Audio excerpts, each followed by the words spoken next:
और अब जरा मोदी सरकार का जंगी जुनून आपको बताते हैं। भारत ने एटमी आबदोज लॉन्च कर दी है। जी करें सलमान, कौन सी जंग की तैयारियां कर रहा है भारत, क्या हो गया इसे? आत्मनिर्भर भारत की एक और कदम, स्वदेशी एयर डिफेंस सिस्टम आकाश प्राइम का सफल परीक्षण किया गया है और ये एक बहुत बड़ी सफलता भारत के रक्षा क्षेत्र में है। आज ये बात हुई है, उसमें एक थीम क्लियर नजर आ रही है कि आपको नजर आता है कि इंडिया तेजी से तैयारी कर रहा है और उनका उस्ताद भी इजराइल है। हम कंप्लेसेंट नहीं हो गए एज अ कौम, हमें लगता है कि हमने जंग खत्म हो गई है, बस मामला ठीक है। लेकिन जब मैं तो एक खतरनाक चीज़ ये सुन रहा हूँ कि खुदा ना खास्ता कि जब जंग होगी, बिकॉज मैं ये नहीं कह रहा कि अगर होती है, मुझे पता होगी, जब होगी तो शहरों में भी इस बारी हिट करेंगे सब कुछ। हम कितना खतरा बढ़ गया है। और ये तस्वीर हम आपको दिखा रहे हैं। हम आत्मनिर्भर भारत स्वदेशी हथियारों के मामले में एक कदम और आगे बढ़े हैं। दुनिया ये ताकत देख रही है, दुश्मन भी ये ताकत देखकर थर्रा रहा है। स्वदेशी रूप से निर्मित Akash prime air defence system 15,000 feet altitude पर जांचा गया। भारतीय मीडिया के मुताबिक लद्दाख के इलाके लिया में एहतशाम साहब, इसको जो रीजनल ममालिक है इसको किस तरह से देखना होगा, क्योंकि अभी जो हमने देखा भारत ने एक सक्सेसफुली टेस्ट किया है लॉ, और ये कहते हैं कि पाकिस्तान के काफी हिस्से और साथ साथ चाइना के भी कुछ हिस्सों को ये कवर करता है। आप कैसे देख रहे हैं? बाकी ममालिक को भी सोचना होगा और पाकिस्तान को बाकी ममालिक के साथ डिप्लोमेटिकली इंगेज करना चाहिए ताकि रीजनल आर्म्स कंट्रोल मेजर्स ले सके हम। दोस्तों, इंडिया ने एक और जिसे कहते हैं टेस्ट किया है और ये बहुत बड़ा टेस्ट है और ये आप गौरव कहते हैं इसकी एक्यूरेसी बहुत हाई है और इंडियन डिफेंस मिनिस्ट्री ने इसको जो है वो टेस्ट किया है। इस ट्रायल के दौरान सरफेस टू एयर मिसाइल ने 2 डायरेक्ट हिट उस ऑब्जेक्ट पर मारे जो बहुत तेजी से एयरक्राफ्ट की तरह हाई एल्टीट्यूड इलाके में बढ़ता जा रहा था और उसे आकाश प्राइम सिस्टम की मिसाइलों ने नेस्तनाबूद कर दिया। तो देखिए, बात असल ये है कि आपके साथ किया है, उसको कोई परवाह नहीं है कि जंग हो जाए, उसको कोई परवाह नहीं है कैसे हो जंग ना हो, कुछ ना हो तो। लेकिन कमीना मोदी अपनी साजिशों से बाज नहीं आ रहा। वो मुसलसल कह रहा है कि ऑपरेशन सिंदूर खत्म नहीं हुआ बल्कि जारी है। ये मक्कार चाय वाला पाकिस्तान की पीठ में छुरा घोंपने की तैयारियां कर रहा है। अगर अल्लाह ना करे, अल्लाह ना करे, अल्लाह ना करे, अगला हमला में अगले वो 300 तैयारे इस्लामाबाद पे खड़े होंगे। ये याद रखना, ये तारीख की वो तलख तरीन हकीकत है जो होने जा रही है।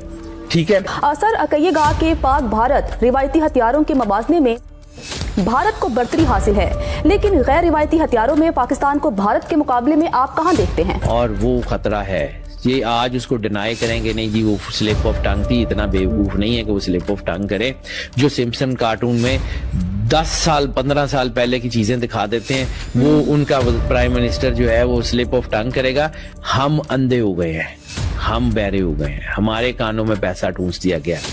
देखिए, अब ना ये जो हथियारों की दौड़ है खित्ते में, इसमें हिंदुस्तान तो वाकई बहुत आगे जा चुका है और सही बात कह रहे हैं ब्रिगेड साहब कि $85 बिलियन का उनका दिफा का बजट है। हम कई बरसों से $8 बिलियन पे खड़े हुए हैं, हम नहीं मुकाबला कर रहे हैं। लेकिन एक चीज़ आमना हमें ज़हन में रखनी चाहिए कि ये जो फ़ौजें रखी जाती हैं ये इसलिए रखी जाती हैं डेटरेंट्स के तौर पे। जिन मुल्कों की फ़ौजें होती हैं उनके दरमियान जंगें नहीं होती। रॉ के नई चीफ का नाम पराग जीन है या जैन। पराग जैन जो है 1 जुलाई से अपना ओहदा संभालेगा और मोदी के हुक्म पर पाकिस्तान के खिलाफ नई साजिशों का आगाज करेगा। अब आप ही बताएं। इसमें जा सकते हैं उसको तो, मोदी को तो he can not live without power. जैसे नेतन्याहू खुद एक जेनोसाइड के लिए उसका एक वारंट है, he can not live without power. और हिंदुस्तानी नहीं किया पहले, मैं पाकिस्तान को पानी बंद कर दूं। उसके बाद ये जो हिंदू हैं, द बिगेटेड हिंदू, जो एक्सट्रीमिस्ट हिंदू, इंतहा पसंद हिंदू, वो तो उसको उम्र भर के लिए प्राइम मिनिस्टर बना देंगे। तो क्या करेंगे आप? और फिर अब आप मुझे बताएं, अगर इधर इस वक्त आपने कुछ नहीं किया तो इसके माने मुंह ना खोले।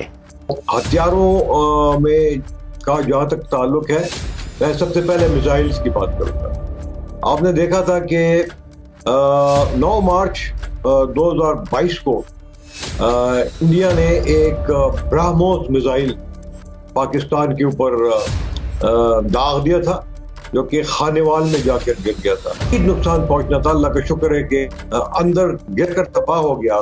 पाकिस्तान ने उस पर रिस्पॉन्स नहीं किया, और जब इंडिया ने इंक्वायरी की तो उन्होंने ये कहा कि नहीं, ये तो गलती से फायर हो गया। अब देखिए, ये अब ऐसी चीजों में गलती तो बिल्कुल होनी नहीं चाहिए, लेकिन जहाँ टेक्नोलॉजी की जरूरत है, that is top of the line. Obviously ये पाकिस्तान को काउंटर करने के लिए, this is what the Indian जो अगर कोई एयर थ्रेट पाकिस्तान से आता है और चाइना से आता है, लेकिन हैंड हमारे पास इस तरह का कोई डिफेंस सिस्टम तो नहीं है, लेकिन इस फर्स्ट स्क्वाड्रन की जो डिप्लॉयमेंट है, इससे जाहिर बात है इंडियन एयरफोर्स जो है उसको थोड़ा एडवांटेज मिला है। और दूसरा ये है कि वो उनका जो फोकस होगा वो ईस्टर्न बॉर्डर पे होगा ज्यादातर, और इंडियन एयरफोर्स जो है वो आपको पता है कि प्राइमरीली पंजाब सेक्टर में लगाने से वो कह रहे हैं कि जी हम इसको जो है वो पाकिस्तान और चाइना को दोनों को इसको कवर करते हैं। और दूसरा ये है कि आप लोगों को पता है, जो लोग ये खबर देखते हैं, कि ये surface to air missile defence system है, और ये एक जारी बात है कि जो इंडिया ने लोकेशन तय की है, इसके बहुत सारे जो है वो एडवांटेज हैं। और इसमें गो के अमेरिका ने इस पे अपनी आंखें इधर कर ली हैं और इंडिया को वेवर दे दिया है, टर्की को पकड़ लिया है, लेकिन इसकी जो स्ट्रेटेजिक सिग्निफिकेंस के साथ साथ अभी नरेंद्र मोदी खुद जो है वो बारूद और गोला जो है वो पाकिस्तान की तरफ खोल देते हैं। और इस डिफेंस सिस्टम को लगाने से उनको एक एज आता है साउथ एशियन, जो आप समझ लें कि एक एनवायरनमेंट में। और पाकिस्तान में तो हम यहाँ पे ये बात कर रहे हैं कि भाई ये एक जो स्ट्रेटेजिक स्टेबिलिटी है उसको खतरा है। अगर इंडिया जो है वो कॉन्टिनेंटल बैलिस्टिक मिसाइल टेस्ट करे, अगर इंडिया S-400 मिसाइल सिस्टम जो है वो करे, मेरा ख्याल है इसकी जो रेंज है वो 400 किलोमीटर तक है, जो कि जहां तक जा सके ये जो है वो ये जो है वो कर सकता है, रिकवर कर सकता है।